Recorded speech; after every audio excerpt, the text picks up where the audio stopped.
Christmas trees, Hanukkah menorahs, and New Year's hats have been put away. Resolutions may or not have already gone by the wayside. 2023 is here. I might be a tad late, but I still think it's not too late to share some thoughts as we dive into this brand new year, 2023. So pull up a chair. Welcome to Admission Straight Talk, the podcast dedicated to graduate admissions and helping you approach the application process thoughtfully and successfully. Your host is Accepted's founder and world-renowned admissions guru, Linda Abraham. At Accepted, our mission is to get you to that unforgettable moment when you read your acceptance email and shout, "Yes, I'm in!" Confident you'll be attending the perfect program to help you launch the career of your dreams. Thanks for joining me for today's solo show. I'm going to review a few trends from 2022 and also attempt to inspire you for the upcoming year. Okay, so let's talk a little bit about last year and predictions for 2023. You can email me or write me at ast@accept.com when I'm wrong in the course of the year, okay? I predict that more law schools will withdraw from U.S. News rankings. Will the rankings influence end with the withdrawal of these schools? I don't think so, actually. U.S. News will use publicly available data and still rank programs. Its rankings will continue to influence admissions, recruiting, and applicant decisions. But are they going to hold as much sway as they have in the past? I don't know, that's hard to say. I don't think the U.S. News is going to just stop ranking schools. I don't think applicants are going to stop looking at rankings, and I don't really think schools are going to stop being influenced by rankings. Perhaps a little less so in the past, but I think you're going to see really changes on the margins in that segment. Now, what about other segments of the higher education market? Again, I don't think medical schools are going to stop ranking or participating in U.S. News ranking. I also think that the rankings are a little bit less influential in the med school arena than they are, let's say, in law school or business school. In business school, it'll be really interesting to see if the business schools withdraw from the rankings. Certainly the admissions directors there have no greater love of rankings than the law school admissions directors and deans for that matter. I think if you see the M7 schools, the top MBA programs withdraw, you might see a trend very similar to what you've seen in the law school market, where it's the elite programs that have largely withdrawn. And the lower down ones are not withdrawing yet. Okay. And there's some that have, but not that many. We'll link to a post that Accepted has on the withdrawal of specific schools from the U.S. News rankings and which ones have and have not, or have just not announced. All right. So that was one big piece of news that came really just at the end of the year in November. What about test optionality? That has been a trend that's been growing and increasing over the last several years. It really took off with COVID. And I don't think you're going to see much change in the law school space this year. I think you will see it if, as anticipated, the ABA approves making tests optional for its accredited programs. I think you're going to see more experimentation in the grad and MBA market with test optionality. And you may also see throughout, med school accepted, throughout the graduate market and undergraduate for that matter, acceptance of more a variety of tests. So for example, many law schools are now accepting, I should say many are accepting the GRE in addition to the LSAT. A few are also accepting the MBA. In the business school world, you're seeing widespread acceptance of the GRE or the GMAT to the extent that the test is required. You're seeing more waivers. You're also seeing greater acceptance of the executive assessment, which was originally designed for EMBA programs. And at some schools, you're seeing them saying, okay, LSAT's fine, MCAT's fine, whatever has an alphabet soup in it is fine. I think you're going to see more and more experimentation. You'll see more waiver options, where there's been a lot of experimentation with that in the B school market. I'm not sure you're going to see wholesale test optionality at the elite programs. I think med schools will stick with the MCAT. It has some correlation to performance on the USMLE, which is obviously the test that doctors have to take at the end of medical school. And medical schools very legitimately want to know that the people they admit are going to perform in medical schools. Grad schools are all over the map outside the professional designations that I just discussed. Some are going to require a GRE or another test. Some won't. There's, again, a lot of experimentation going on. What about application volume in light of our uncertain economy? If the US, or when the US or the world goes into a recession, unemployment typically increases. So far, it's still pretty low in the United States. And application volume and competition for graduate school seats also increases. So if the job market remains tight, application volume will probably remain low certainly for the remainder of this cycle, which was the 2022-2023 cycle, and maybe even into 2023, 2024. I don't think so, though. I think it's going to increase. And I think unemployment will increase. And I think therefore application volume will increase. And this will be for all graduate categories: business school, law school, med school, across the board, whatever you name it.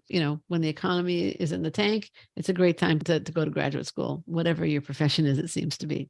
So I don't know that the schools will hit the kind of application volume highs that they hit at the beginning of COVID, on the COVID lockdowns, but I think you are going to see, if a recession does hit, or when it does hit, that application volume will increase. My suspicion is that you're going to see this either with late rounds at business schools, or more likely the next application cycle across the board. So what do you take from all this?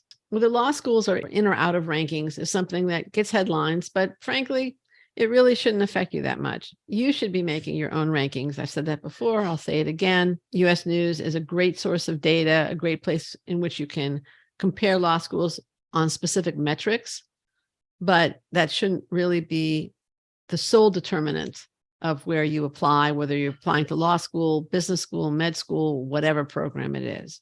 You should be doing your own ranking. Test choice and test optionality is definitely good for applicants, and it could change your application process, give you a bit more control than you would have if one test was definitely required by the schools you're applying to, as is the case currently for law school and definitely for medical school. But even to law school, it won't come at the earliest until 2025. And frankly, if your grades don't show academic ability, or don't reflect what you feel is your academic ability, then you will probably need to take a test. Take the one that shows you at your best, but take it, because schools want to know that they're admitting people who can do the work. And finally, the anticipated increase in application volume will affect your chances of acceptance. Again, there are so many seats in a specific school, they get more applications, competition becomes more intense, and that could influence your school choice as well as where you get in. But again, that is something you don't have a lot of control over. So that's kind of the review of 2022 and some of the major changes or influences that I see on applicants from last year. Another purpose of this solo episode is I'd like to give you a little perspective, or at least I'd like to share my perspective on this whole process. I've been an admissions consultant since 1994. I've seen great applicants come through, mediocre applicants come through, and sometimes some not so good applicants, but most applicants that I've dealt with are really, really wonderful, talented people. I responded to a post on Student Doctor Network, which is a forum for medical school applicants, in September. And this post really, really bothered me. I'm going to share the post with you. I'm going to go through what I feel is wrong with this post and then wrap things up. So the Student Doctor Network, also known as SDN, this fellow wrote, 2 pre-interview invitation rejections and no interview invites. Sick of seeing so many people I know are mediocre and disingenuous get consideration with record speed. Feels like no matter what I do, it's never good enough. I'm considering just pursuing a doctorate in science and leaving this shell game alone. Well, obviously, the fellow was frustrated. For those of you who are not familiar with the medical school application process, interview invitations are typically sent out between September and February. It can start a little earlier, but September is pretty typical. And this was posted towards the end of September. I responded to this fellow with some sympathy, but I also wrote, for your information, whether you get an interview invitation in September or January, as long as that interview invitation ends up with an acceptance, it doesn't matter when the interview invitation comes. And whether you apply once or more than once, as long as you get in, you will still spend the vast majority of your working life as a physician. So whether you go for a PhD or become a physician depends not on whether others get interview invitations or acceptances, but it on how badly you want to be a physician versus the PhD in science. They can provide very different careers and lifestyles.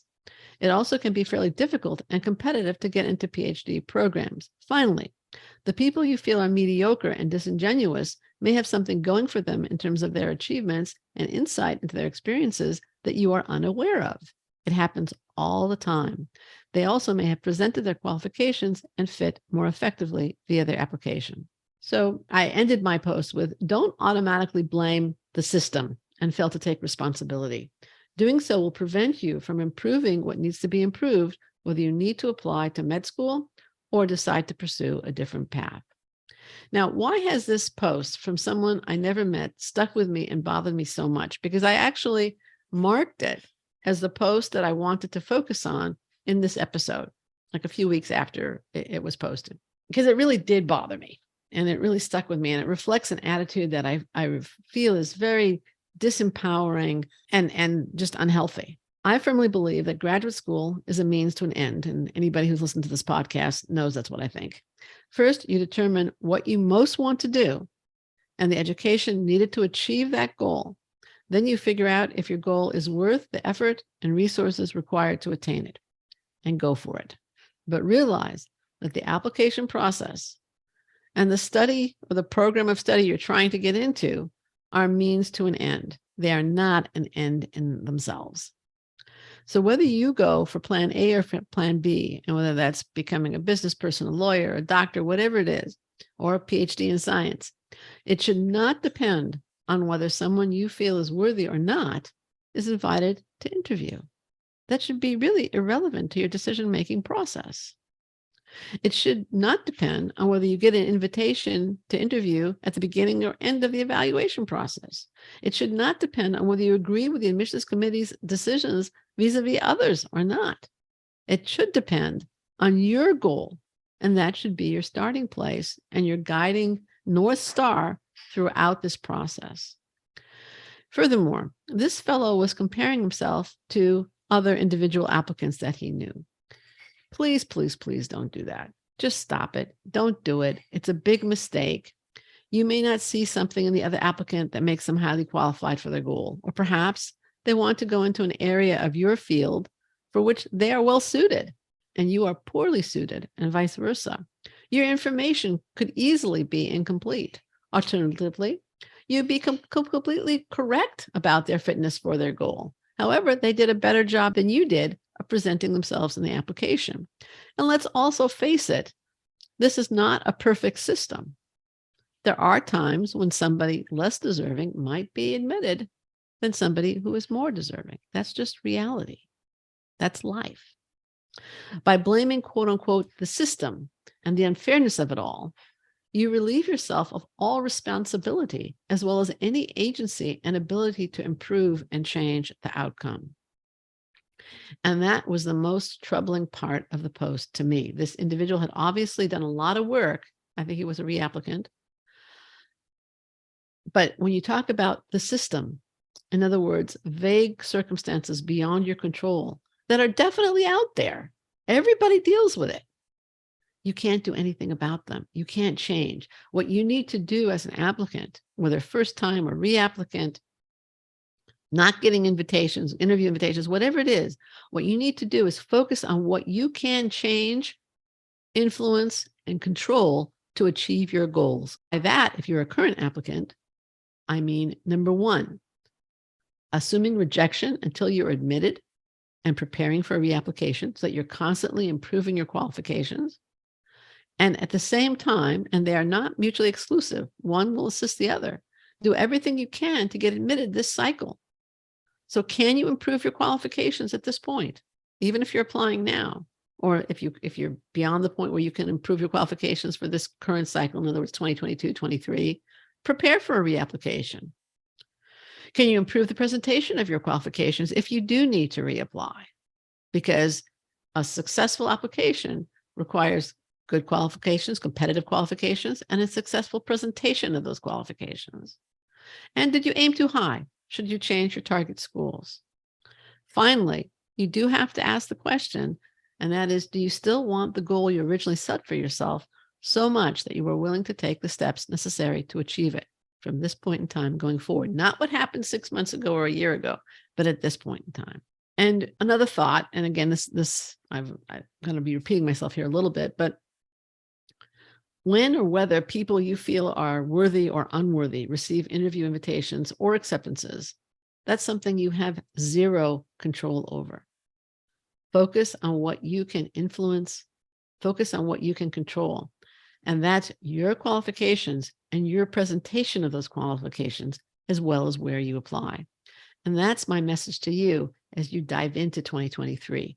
Empower yourself by focusing on what you can influence, change, and most importantly, improve. Now, one of the things that you can definitely influence and control, you can control this completely, is when you start the process. Yes, folks, it's that time. If you plan to apply in summer or fall 2023 and have not started, start today, start now, move forward. If begin your test prep if it's required for your particular course of study. Begin school research or advanced school research. Take notes that you'll be able to refer to. Consider journaling about your own experiences so that you will have material for essays and interviews. Most importantly, assess which of your qualifications need improvement and start working on them. And engage with an accepted consultant as soon as possible to map out your plan and application timeline. Yes, we will work with you later in the application cycle. Of course we will, assuming we have availability. But you will get so much more out of the collaboration, the assistance, the guidance if you engage with us early. I mean, like now for 2023. You have no idea how starting early can improve your qualifications, your applications, and of course, the outcome. So to engage with an expert accepted consultant, go to accepted.com, www.accepted.com. I'm hoping that Admission Straight Talks listeners enjoy a 2023 filled with acceptances. This is Linda Abraham from Accepted, and I'll talk to you again next week.